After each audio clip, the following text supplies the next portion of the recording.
Hello my viewers, कैसे हैं आप सब। Welcome back to my channel. I hope आप सब अच्छे होंगे और सीटेट की तैयारी भी अच्छे से कर रहे होंगे। यहाँ पर हम करने वाले हैं मैथ की class CTET upper and primary दोनों लेवल के लिए। अगर आप चैनल पर नए हैं और आपने अब तक कोई वीडियो नहीं देखी है तो प्लीज़ जाइए प्लेलिस्ट में जाकर पुरानी सारी वीडियो देख लीजिएगा। चलिए देर न करते हुए आते हैं क्वेश्चन नंबर 1 पर। यहाँ दिया हुआ है 4 अंकों की सबसे बड़ी संख्या तथा 4 अंकों की सबसे छोटी संख्या के अंतर को जब 15 से भाग दिया जाए तो शेषफल क्या होगा। तो यहाँ पर देखना है क्या 4 अंकों की सबसे बड़ी संख्या हमें लिख लेनी है। तो क्या होती है बड़ी संख्या जब हम लिखते हैं तो क्या आ जाएगा 9999। ये हो जाएगी हमारी 4 अंकों की सबसे बड़ी संख्या। अब करना क्या है, इसमें से 4 अंकों की छोटी संख्या हमें लेनी है। तो 4 अंकों की छोटी संख्या क्या हो जाएगी, 1 के आगे आप 3 जीरो लगा देंगे तो ये हो जाएगी 4 अंकों की छोटी संख्या। इसको बोलेंगे 1000। अब यहाँ पर क्या बोला गया है क्वेश्चन में, यहाँ बोला गया है कि इनके अंतर को जब 15 से भाग दिया जाए तो सबसे पहले क्या करना है, इसका अंतर करना है, अर्थात इनमें माइनस कर लेना है। तो माइनस करेंगे तो क्या आएगा, 9 से 0 माइनस होता है तो यहाँ पर 9 आएगा, यहाँ भी 9 रहेगा, यहाँ पर भी 9 आएगा और 9 से 1 माइनस करते हैं तो क्या आ जाएगा 8 आ जाएगा। तो जो संख्या हमें प्राप्त होती है वो कितनी हो जाती है 8999। तो हमें 8999 संख्या मिल गई है। अब हमें इसमें करना क्या है, अब हमें करना है इसको 15 से भाग। जो संख्या आई है इसको 15 से भाग करना है और जो भाग करके आएगा वो हमारा आंसर हो जाएगा। ठीक है, इसमें पूछा है तो शेषफल बताना है। तो जो वैल्यू हमें मिली है वो क्या है, ये हो जाती है हमारी कितनी 8999। अब इसको हमें क्या करना है, इसको हमें डिवाइड करना है किससे, इसको 15 से डिवाइड करना है। चलिए 15 से देखते हैं ये छोटा है या बड़ा। तो यहाँ पर ये जो है ये लिखा हुआ ये 15 से बड़ा है। तो कितने टाइम जाएगा ये 15 चौका 60, तो 4 बार ये चला जाएगा। 15 चौका 60 आप इसको कर देंगे। चलिए माइनस करते हैं, 9 से 0 माइनस हुआ तो यहाँ पर 9 रहेगा और यहाँ पर कितना 8 से 6 माइनस करेंगे तो 2 आ जाएगा। ये 15 से अभी बड़ा है तो एक बार और जा सकता है। 15 घन कितना हो जाएगा ये 15, तो 15 माइनस करेंगे 29 से। 9 से 5 माइनस करते हैं तो कितना आता है 4 और यहाँ पर कितना 2 से 1 माइनस करेंगे तो 1 आ जाएगा। नेक्स्ट कितने टाइम जाएगा, अब ये छोटा हो गया है अब नहीं जाएगा। अब आगे जो नेक्स्ट नंबर है आप उसको नोट कर लेंगे तो यहाँ पर कितना आ जाएगा ये 9 आप यहाँ पर नोट कर लेंगे, लिख लेंगे।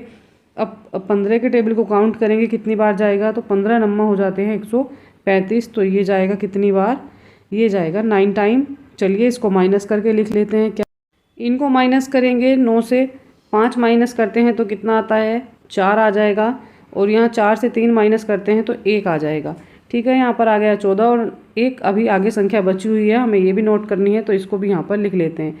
ये सेम आ गई है, एक बार फिर से हो जाएगा। 15 नंबर कितना हो जाएगा, ये हो जाएगा 135। चलिए इसको माइनस कर लेते हैं, क्या बचता है यहाँ पर 9 से 5 माइनस करेंगे तो 4 आएगा और 4 से 3 माइनस करेंगे तो 1।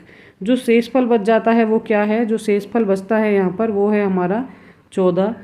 और क्वेश्चन में क्या पूछा गया था कि दोनों संख्याओं बड़ी संख्या से छोटी संख्या को माइनस करने पर उसके अंतर को 15 से डिवाइड करके जो शेष बचता है वो बताना है। तो यहाँ पर जो शेष बचा है वो है 14, आंसर हो जाएगा 14।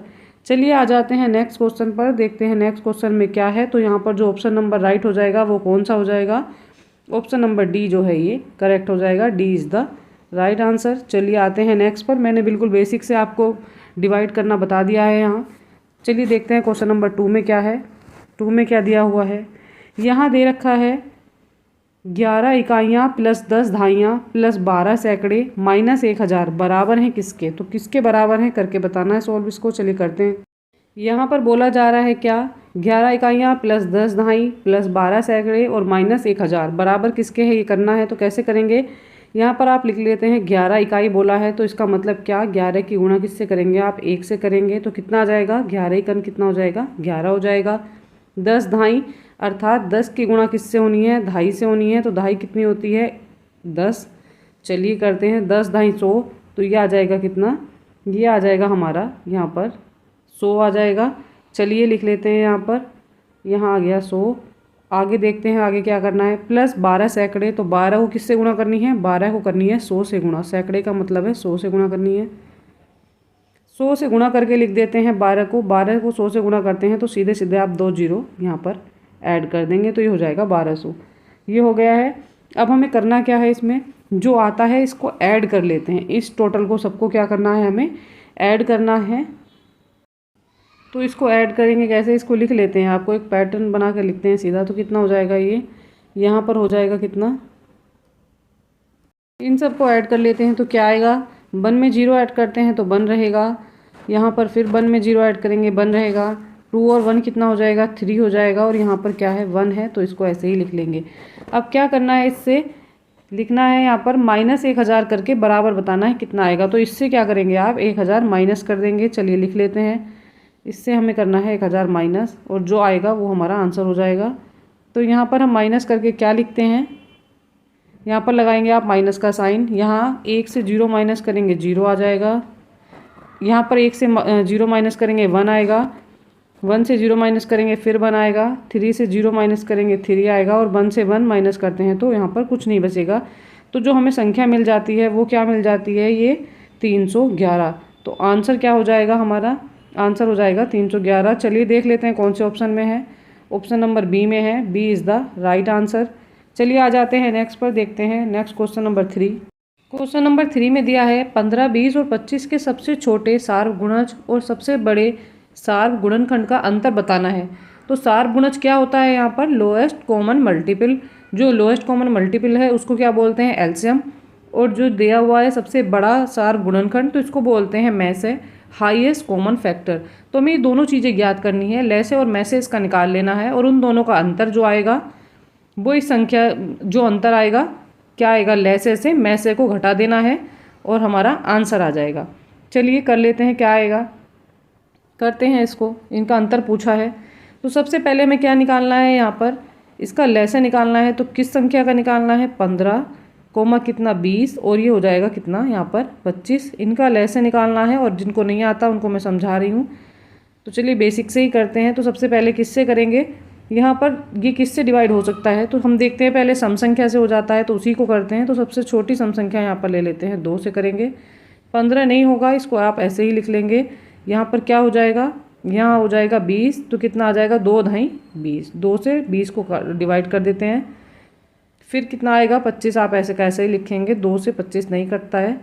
आगे कितने से करेंगे, फिर 2 से करेंगे क्योंकि 10 जो है अभी कट जाएगा। तो आप 15 को ऐसे का ऐसे ही लिखेंगे। यहाँ पर 2 पंजे 10 हो जाएगा, और यहाँ पर कितना आ जाएगा 25, आप ऐसे का ऐसे ही रखेंगे। उसके बाद अभी किससे हो जाएगा, अभी 3 से हो सकता है।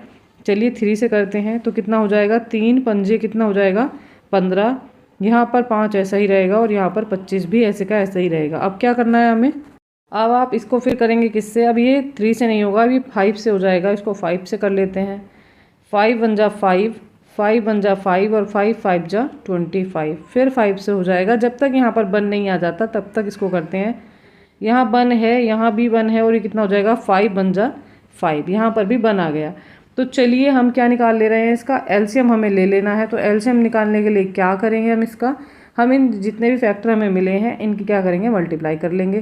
तो लिखेंगे 2 मल्टीप्लाई 2 मल्टीप्लाई कितना आ जाएगा 3 मल्टीप्लाई 5, और मल्टीप्लाई कितना फिर से 5, ये आ जाएगा।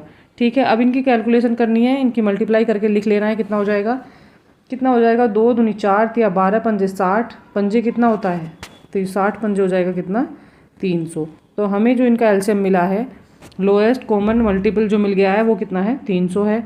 अब हमें क्या करना है, अब हमें देखना है इसका क्या, अब हमें इनका निकालना है यहाँ पर एचसीएफ। तो एचसीएफ निकालने के लिए संख्या लिख लेते हैं।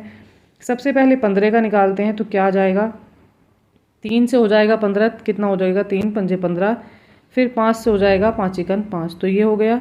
अब करते हैं किसका, अब 20 का कर लेते हैं। तो 20 का कैसे हो जाएगा, 20 का किससे होगा, 20 का 2 से हो जाएगा, 2 ढाई 20, फिर 2 से हो जाएगा 2 पंजे 10, और उसके बाद किससे 5 से हो जाएगा 5 1 5, फिर क्या रह जाता है, फिर 25 रहता है। तो उसको 5 से कर लेते हैं। कितना हो जाएगा 5 5 जा 25, और यहाँ पर 5 बन जा 5। तो यहाँ पर क्या देखना है हमें, यहाँ निकाल लेना है क्या, हाईएस्ट कॉमन फैक्टर। तो जो कॉमन फैक्टर है इसमें देखना है कौन सा है। तो यहाँ पर सब में कॉमन क्या है, यहाँ से 5 है, यहाँ भी 5 आ रहा है, और यहाँ पर भी 5 आ रहा है। तो जो कॉमन फैक्टर है वो लिख लेते हैं। तो कॉमन फैक्टर हमारा 5 हो जाता है। और क्या पूछा गया है यहाँ पर, इन दोनों का अंतर। तो इन दोनों का अंतर ज्ञात करना है। तो कितना हो जाएगा, अंतर ज्ञात कर, यहाँ हमें लिख लेना है। क्या लिखेंगे आप, तो ये लिखेंगे आप 300, और माइनस कितना, माइनस के 5। यहाँ कितना है 0, 0 से 5 माइनस नहीं होगा, इधर से कैरी करेंगे तो कितना हो जाएगा यहाँ पर 10 हो जाएगा, फिर यहाँ से इधर कैरी करेंगे, यहाँ पे 10 हो जाएगा, तो यहाँ 10 हो जाएगा। 10 से 5 माइनस करते हैं तो 5, और यहाँ 10 था, 10 से 1 इधर कैरी किया तो यहाँ रह जाएगा 9, और यहाँ पर 3 था, 3 से 1 कैरी हुआ तो यहाँ पर रह गया 2।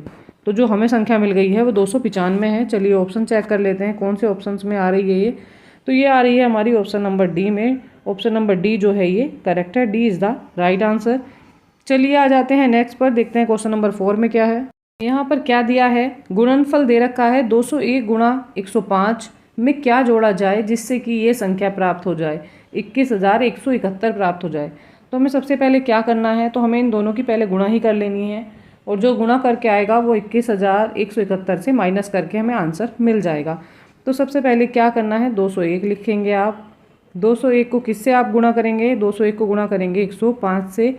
जिनको नहीं आ रही है उनको बेसिक से समझा रही हूँ। 5 बन जा होता है 5 की 0 से मल्टीप्लाई तो 0, 0 की जिससे भी मल्टीप्लाई करते हैं वो अंक 0 हो जाता है। 5 टू जा कितना हो जाएगा, 5 टू जा हो जाएगा यहाँ पर 10। अब करेंगे सेकंड, डबल मल्टीप्लाई है तो यहाँ पर मल्टीप्लाई का साइन आ जाएगा। फिर 0 के जिससे मल्टीप्लाई करते हैं वो सारे अंक जो हैं वो 0 हो जाएंगे, तो ये 0 हो जाएगा। फिर क्या करना है, एक बार हमें मल्टीप्लाई और करनी है क्योंकि 1 लिखा हुआ है, तो यहाँ पर मल्टीप्लाई का साइन और यहाँ पर भी मल्टीप्लाई का साइन, ठीक है। अब 1 की मल्टीप्लाई करते हैं, 1 बन जा 1, 1 0 0, और 1 टू जा कितना हो जाएगा, ये हो जाएगा 2। अब मल्टीप्लाई हो चुकी है, इनको ऐड कर देंगे, कितना आ जाएगा 5, यहाँ पर आएगा 0, यहाँ पर आ जाएगा 1 1, और यहाँ पर क्या आ जाएगा, यहाँ पर भी आ जाएगा कितना 2। तो जो हमें अंक मिल गया है वो ये है।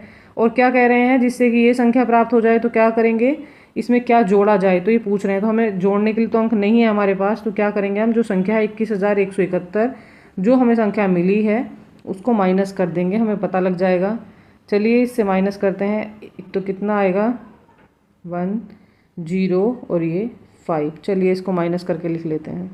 इसको माइनस करके यहाँ पर क्या आने वाला है, तो यहाँ माइनस करके क्या आ जाएगा, यहाँ पर है कितना 7, और यहाँ 1 यहाँ से इधर कैरी करेंगे, कितना हो जाएगा 11, 11 से 5 गए कितना 6, यहाँ पर कितना बच जाता है 6, तो 6 से 0 माइनस करेंगे 6 आ जाएगा। यहाँ बाकी 211 से 211 माइनस, तो यहाँ पर जो है कुछ नहीं बचेगा। तो जो हमें अंक मिला है वो 66। अगर इस संख्या में जो हमें संख्या मिली थी, इस संख्या में अगर 66 जोड़ते हैं तो हमारा कितना आ जाएगा, 21,171 हमें मिल जाएगा। तो जो ऑप्शन नंबर बी है ये हमारा करेक्ट हो जाएगा, B is the right answer. चलिए आ जाते हैं नेक्स्ट क्वेश्चन नंबर, देखते हैं 5। यहाँ पर एक क्वेश्चन दिया है, किसी विद्यालय में 1260 विद्यार्थी हैं। जो कुल विद्यार्थी हैं वो कितने हैं, 1260, जिनमें से कितना 2/3 जो हैं लड़के हैं, तो इसका कितना 2/3 जो हिस्सा है वो लड़के हैं, ठीक है। और शेष जो हैं वो लड़कियाँ हैं। लड़कों की संख्या के 3/4 खिलाड़ी हैं। जो लड़कों की संख्या है उनमें से कितना 3/4 खिलाड़ी हैं, और लड़कियों की संख्या के भी आधा खिलाड़ी हैं। जो लड़कियों की संख्या है उसका 1/2 खिलाड़ियों में से है। विद्यालय में विद्यार्थियों की संख्या जो खिलाड़ी नहीं है वो बतानी है। तो कौन से बच्चे यहाँ पर खिलाड़ी नहीं हैं वो बताने हैं। चलिए ऑप्शन देखते हैं एक बार इसके। यहाँ जो ऑप्शन दिए हैं 380 है, 400 है, 420 है या 550। चलिए इसको सोल्व करते हैं। यहाँ पर करना है क्या, कुल विद्यार्थी कितने दिए थे 1260, तो पहले लड़कों की संख्या ज्ञात कर लेते हैं। तो कैसे करेंगे, 1260 और कितना दिया था लड़कों का जो हिस्सा दिया था कितना, जिनमें लड़के कितने बताए थे 2/3 भाग जो थे वो लड़के थे। इससे इसको सॉल्व कर लेते हैं। 3 चौक कितना हो जाएगा 12 हो जाएगा, और 3 दूनी कितना होता है 6, 0 का 0। तो यहाँ पर कितना आ जाएगा, ये आ जाएगा कितना 420, और गुणा कितना रहेगा, यहाँ पर गुणा हो जाएगा 2। ये 2 जो लिखा है इसकी मल्टीप्लाई कर देंगे, तो जो लड़कों की संख्या आ जाती है 2 0 0, 2 दूनी 4, और 2 चौक कितना हो जाएगा 8। तो वो जो हो जाएगी लड़कों की संख्या 840 हो जाएगी। चलिए आगे करते हैं इसको। अब यहाँ पर देखनी है लड़कियों की संख्या कितनी है, तो यहाँ से लड़कियों की संख्या भी हम फाइंड कर लेंगे। तो लिख लेते हैं, यहाँ पर करना है क्या, लड़कों की संख्या टोटल संख्या से माइनस कर देंगे, हमें लड़कियों की संख्या जो है वो मिल जाएगी। तो 1260 से 840 माइनस करेंगे, कितना आएगा 0, और 6 से 4 जाएंगे 2 आ जाएगा, और यहाँ पर कितना है 12 से 8 जाएंगे तो यहाँ पर 4 आ जाएगा। तो लड़कियाँ कितनी हो गई हैं, यहाँ पर लड़कियों की संख्या है 420 और लड़कों की संख्या है कितनी 840। अब क्या कह रहे हैं, जो लड़के खिलाड़ी हैं वो देखने हैं। तो लड़कों के खिलाड़ी जो हैं वो दिखने हैं, उनकी संख्या ज्ञात करनी है। यहाँ पर निकालना है जो लड़के खिलाड़ी हैं वो कितने हैं। तो 4 से इसको डिवाइड कर लेते हैं, कितना हो जाएगा 4 दूनी कितना हो जाएगा 8, और 4 का 4, और ये 0, तो कितना हो जाएगा बराबर इनके मल्टीप्लाई करके लिखते हैं तो 210 और गुणा कितना 3, तो बराबर कितना आ जाएगा, कितने लड़के खिलाड़ी हैं 300, 3 एकम 3 और 3 दूनी 6, 630 जो बच्चे हैं वो हैं खिलाड़ी। और टोटल लड़के कितने हैं 840, और जो खिलाड़ी नहीं हैं वो बताना है, तो इससे माइनस कर देंगे 630, खिलाड़ी बच्चे जो हैं वो माइनस करेंगे, तो जो लड़के खिलाड़ी नहीं हैं उनकी संख्या यहाँ पर आ जाएगी 0, 4 से 3 माइनस करें 1 और 8 से 6 माइनस करते हैं 2, तो यहाँ पर आएगा 210। 210 लड़के ऐसे हैं जो खिलाड़ी नहीं है।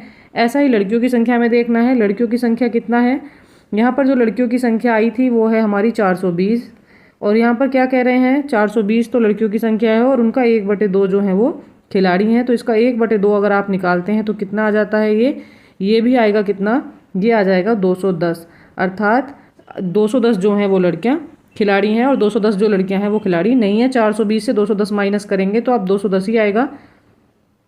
करके भी देख सकते हैं यहाँ पर 420 और माइनस कितना 210, तो कितनी लड़कियां हैं, ये तो खिलाड़ी लड़कियां हैं और जो खिलाड़ी नहीं है वो माइनस करके आ जाएगा। 2 से 1 माइनस करेंगे 1 और 4 से 2 माइनस करते हैं तो 2, 210 लड़कियां जो हैं वो खिलाड़ी नहीं है, और यहाँ पर 210 लड़के जो हैं वो भी खिलाड़ी नहीं है। तो कुल बच्चे जो खिलाड़ी नहीं है वो कितने हो जाएंगे, तो यहाँ पर कुल बच्चे जो खिलाड़ी नहीं है वो कितने हो जाएंगे, तो 210 तो यहाँ पर लड़कियाँ हैं और प्लस कितना 210 जो हैं वो लड़के हो जाएंगे। इनको ऐड कर देंगे 0, 1, 1, 2 हो जाएगा और 2, 2, 4, तो 420 ऐसे बच्चे हैं जो खिलाड़ी नहीं हैं, वो कोई गेम नहीं खेलते हैं। ऑप्शन नंबर जो है यहाँ पर कौन सा करेक्ट हो जाएगा, चलिए देख लेते हैं। यहाँ जो राइट आंसर है वो है हमारा ऑप्शन नंबर सी, 420 बच्चे जो हैं वो खिलाड़ी नहीं है। चलिए आ जाते हैं नेक्स्ट पर, नेक्स्ट क्वेश्चन देखते हैं।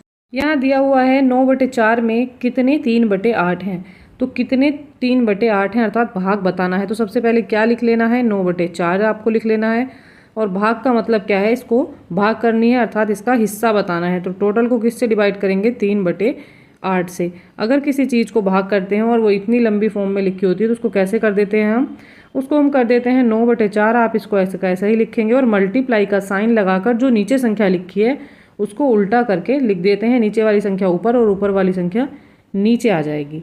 तो 4 दूनी हो जाएगा ये 8 और 3 तिया हो जाएगा यहाँ पर 9, तो यहाँ पर क्या आ जाएगा 3 मल्टीप्लाई आ जाएगा कितना 2 और इजिकल टू कितना हो जाएगा 3 2 जा 6, तो ये हमारा हो जाएगा आंसर। चलिए देख लीजिए कौन सा ऑप्शन यहाँ पर करेक्ट हो जाने वाला है। यहाँ जो ऑप्शन दे रखा है 9/4 में 3/8 है, तो कितना 3/8 है, तो 6 हिस्से है, तो यहाँ पर जो आंसर आ जाएगा वो ऑप्शन नंबर बी है, B is the right answer. चलिए आ जाते हैं नेक्स्ट पर। यहाँ पर दिया है नीना ने एक सब्जी की दुकान से 3 kg 650 ग्राम प्याज और 1 kg 800 ग्राम टमाटर खरीदे। प्याज का भार टमाटर के भार से कितना अधिक है ये बताना है। तो यहाँ पर बाकी चीज़ें ग्राम में दी हुई हैं, पहले केजी को सॉल्व करते हैं, इसको ग्राम में बनाते हैं। तो 1 kg में कितना होता है 1000 ग्राम होता है, तो 3 kg को अगर ग्राम में चेंज करेंगे तो क्या करेंगे, इसको 1000 से आप क्या कर देंगे मल्टीप्लाई कर देंगे, तो क्या आ जाएगा 1000 से मल्टीप्लाई करने के बाद ये हो जाएगा बराबर कितना 3000 ग्राम। ठीक है, तो ये 3000 ग्राम हो जाएगा। और जो इसके साथ एक्स्ट्रा ग्राम दिए थे, यहाँ पर सबसे पहले प्याज के लिए कर रहे हैं, तो कितना थे 650 और दिया हुआ था, तो वो भी इसी में ऐड कर देंगे। तो प्याज कितनी आ जाएगी टोटल ग्राम में अगर होती है तो ये हो जाएगी हमारे पास 3650 ग्राम। तो प्याज तो हमें ग्राम में मिल गई है। अब हमें क्या बनाना है यहाँ पर, अब हमें देख लेना है क्या, अब देखना है टमाटर कितना है। तो ये प्याज का था, अब टमाटर का करते हैं। चलिए यहाँ पर लिख लेते हैं टमाटर, तो कितना लिखेंगे, टमाटर में क्या है 1000 को ही एक को यहाँ पर लिखना है 1 किलो और 800 ग्राम दे रखा है, तो 1 को चेंज करेंगे 1000 से मल्टीप्लाई करेंगे तो क्या आ जाएगा, सीधा सीधा 1000 ही आ जाएगा। तो हमारे पास टमाटर की कुल संख्या कितनी आ जाएगी 1800 ग्राम, क्योंकि आगे जो ग्राम में लिखी हुई डिजिट है वो कितनी है, वो 800 ग्राम है। तो हमें करना क्या है, तो टमाटर के भार से कितना अधिक है प्याज का भार बताना है, तो 3650 से 1800 आप माइनस कर देंगे। यहाँ पर लिख लेंगे कितना अधिक है, तो लिखते हैं 3650 और माइनस कितना हो जाएगा यहाँ पर, यहाँ हो जाएगा माइनस हमारा 1800। चलिए सीधा सीधा माइनस करना है, इसमें कुछ ज़्यादा बड़ी कैलकुलेशन नहीं है। यहाँ 0 आ जाएगा, यहाँ पर 5 और यहाँ 6 है, इधर से इधर कैरी बन करेंगे तो यहाँ हो जाएगा कितना 16 और 16 से 8 माइनस करते हैं तो 8 आ जाता है। और यहाँ पर रहा 2, 2 से 1 माइनस किया तो 1। तो जो हमें मिल गया है वेट कितना आ गया है, प्याज का कितना भार अधिक है, एक ये लिखा हुआ है 1850 ग्राम, इसको केजी में बनाना है तो कैसे बनाएंगे, तो जो 1000 वाला है उसको अलग कर लेंगे, तो ये कितना हो जाएगा 1 kg और कितना 850 ग्राम। ग्राम में कितना आ जाएगा 850 ग्राम आ जाएगा। चलिए कौन सा ऑप्शन सही है मैच कर लेते हैं यहाँ पर। तो यहाँ पर जो है ऑप्शन नंबर हमारा डी ही करेक्ट हो जाएगा। 1 kg और 850 ग्राम जो है हमारा आंसर आ गया है। ऑप्शन नंबर डी करेक्ट है। चलिए आते हैं नेक्स्ट पर, देखते हैं नेक्स्ट क्वेश्चन में क्या है। यहाँ दिया हुआ है एक मानचित्र पर आधा सेंटीमीटर और भूमि पर 225 किलोमीटर को दर्शाता है। यदि दो नगरों के बीच की दूरी कितनी हो, 1800 किलोमीटर है, तो मानचित्र पर उनके बीच की दूरी कितनी होगी। तो यहाँ पर क्या दे रखा है, यहाँ दे रखा है कितना आधा सेंटीमीटर। आधा सेंटीमीटर बराबर कितना, यहाँ दे रखा है 1/2 बराबर कितना 225 किलोमीटर। तो आधा सेंटीमीटर अगर आप मापेंगे तो 225 किलोमीटर में हो जाएगा यहाँ पर। तो इसको देख लेना है, क्या कर लेना है हमें। चलिए लिखते हैं इसको, आगे कैसे करते हैं। यहाँ हम इसको लिख लेते हैं। तो कैसे लिखेंगे आप, टोटल जो किलोमीटर निकालने हैं वो कितने दे रखे हैं, यहाँ पर 1800 किलोमीटर की बात हो रही है। दो नगरों के बीच की दूरी 1800 किलोमीटर है। और यहाँ पर आधा सेंटीमीटर बराबर कितना था, आधा सेंटीमीटर बराबर दे रखा था कितना 225। ठीक है, यहाँ पर मल्टीप्लाई किससे हो रही है 225 से। इसको सोल्व कर लेते हैं, क्या होगा, इसको इससे डिवाइड करेंगे तो कितने टाइम जाएगा, ये 900 बार जाएगा। 2 9 18 हो जाता है। तो ये क्या आ जाएगा, ये आ जाएगा यहाँ पर 900। 900 की मल्टीप्लाई बराबर कितने, इधर क्या दे रखा है 1 मल्टीप्लाई कितना दे रखा है 225। इसको सोल्व करते हैं तो कैसे लिखेंगे, 900 बटे कितना आ जाएगा ये 225। तो 225 से इसको आपको डिवाइड कर देना है। और 225 से 900 को डिवाइड करते हैं तो कितनी बार जाता है ये 4 बार। तो सेंटीमीटर में कितना आ जाएगा ये 4 सेंटीमीटर। यही हो जाएगा हमारा आंसर। चलिए ऑप्शन देख लेते हैं। ऑप्शन नंबर बी में है 4 centimetre. B is the right answer. चलिए आ जाते हैं नेक्स्ट पर, देखते हैं नेक्स्ट क्वेश्चन में क्या है। यहाँ पर दिया है जब एक बच्चा 567 को लिखने के लिए कहा गया बच्चे से, तो बच्चे ने क्या लिखा, 500 अलग लिखा और 67 को अलग लिखा। इस त्रुटि का सर्वाधिक उपयुक्त कारण क्या हो सकता है कि बच्चा ऐसा क्यों लिख रहा है। बच्चा जो है कक्षा में ध्यान नहीं दे रहा है, एक लापरवाह श्रोता है। तो लापरवाह श्रोता नहीं है, अगर होता तो बच्चा 567 ही नहीं लिख पाता। उसने 500 अलग और 67 अलग लिखा, पर लिख तो दिया है, इसका मतलब उसने सुना तो है। बच्चा एक सतर्क श्रोता है किंतु स्थानीय मान की अवधारणा को स्थापित नहीं कर पाया। तो जी हाँ, बच्चा जो है सतर्क श्रोता है, वह सुन तो रहा है पर वो स्थानीय मान की अवधारणा को नहीं जानता, इसलिए स्थापित नहीं कर पाया। सी में दिया है बच्चा केवल 2 अंक की संख्या पहचानता, तो ऐसा नहीं है, 2 अंकों की संख्या नहीं पहचानता। बच्चे ने एक अच्छी खासी बड़ी संख्या लिख दी है, तो 2 अंकों की संख्या से अधिक संख्या वह जानता है। चलिए ऑप्शन नंबर डी भी चेक कर लेते हैं। दिया है स्थानीय मान की अवधारणा पढ़ाने में शिक्षक की नाकामी। तो एक बच्चा नहीं लिख पा रहा है, इससे शिक्षक की नाकामी साबित नहीं होती। अगर पूरी कक्षा के बच्चे नहीं लिख पाते तब होता कि शिक्षक ने अच्छा नहीं पढ़ाया है, शिक्षक नाकाम रहा। तो यहाँ पर ऑप्शन नंबर डी भी रॉन्ग हो जाएगा। चलिए राइट आंसर पर आते हैं। राइट आंसर हो जाएगा, वो हो जाएगा ऑप्शन नंबर बी। बच्चा एक सतर्क श्रोता है किंतु स्थानीय मान की जो अवधारणा है वो उसको स्थापित नहीं कर पा रहा, अर्थात उसको नहीं लिख पा रहा है।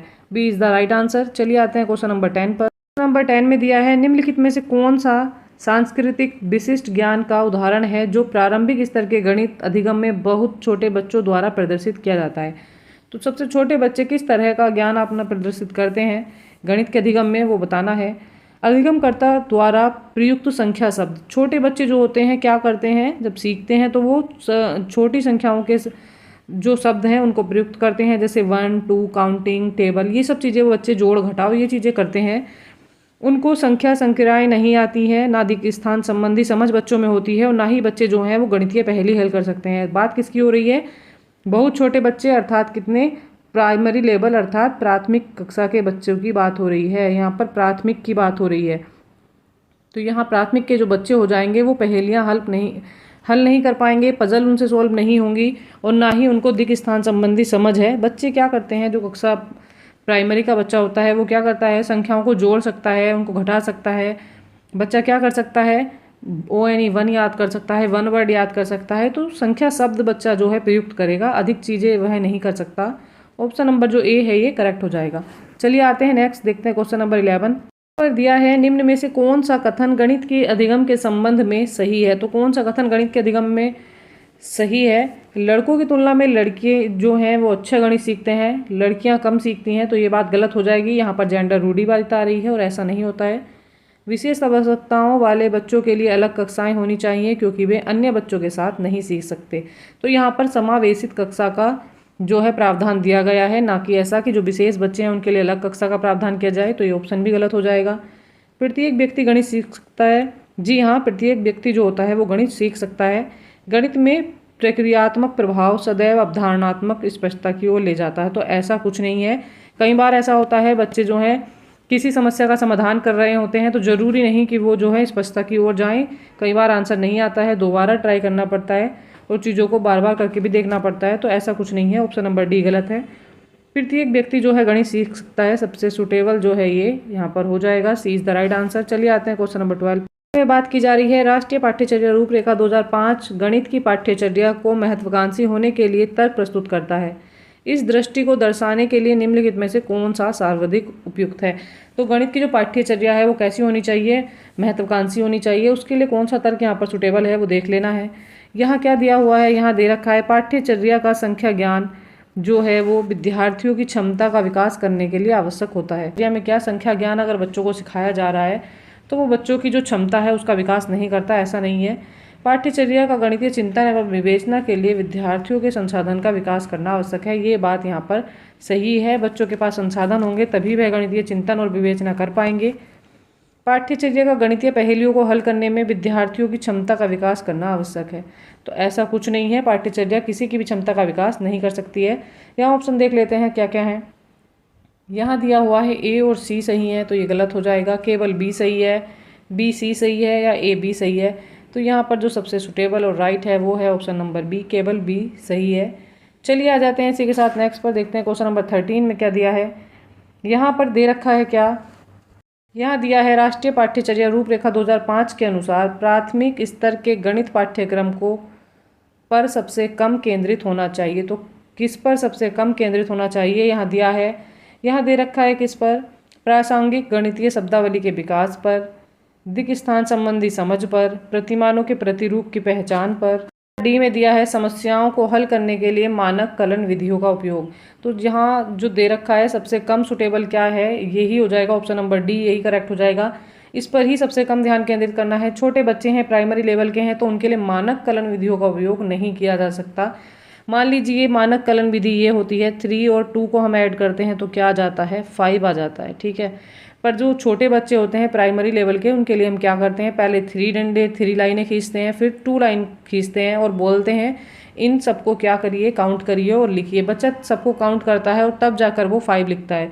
तो यहाँ पर हमने कलन विधि का उपयोग नहीं किया है। जो सेकंड मेथड है कलन विधि नहीं है, कलन विधि जो है फर्स्ट मेथड में है। तो छोटे बच्चों को हम कलन विधि द्वारा नहीं सिखा सकते हैं, इसी का जो उपयोग है सबसे कम किया जाता है। तो यहाँ पर जो ऑप्शन नंबर डी है यही करेक्ट हो जाएगा। चलिए इसी के साथ आज की क्लास कंप्लीट हो जाती है। बताइए आपको आज की क्लास कैसी लगी। अगर आप चैनल पर नए हैं और आपने अब तक कोई वीडियो नहीं देखी है तो प्लीज़ जाइए प्लेलिस्ट में जाकर पुरानी सारी वीडियो देख लीजिएगा। चैनल को लाइक कीजिएगा, सब्सक्राइब कीजिएगा। आपके सब्सक्रिप्शन से मोटिवेशन मिलता है, आपके लाइक से मोटिवेशन मिलता है। तो प्लीज़ लाइक और सब्सक्राइब कीजिएगा और हमें मोटिवेट कीजिएगा। सीटेट की अच्छी तैयारी के लिए हमारे साथ बने रहिएगा।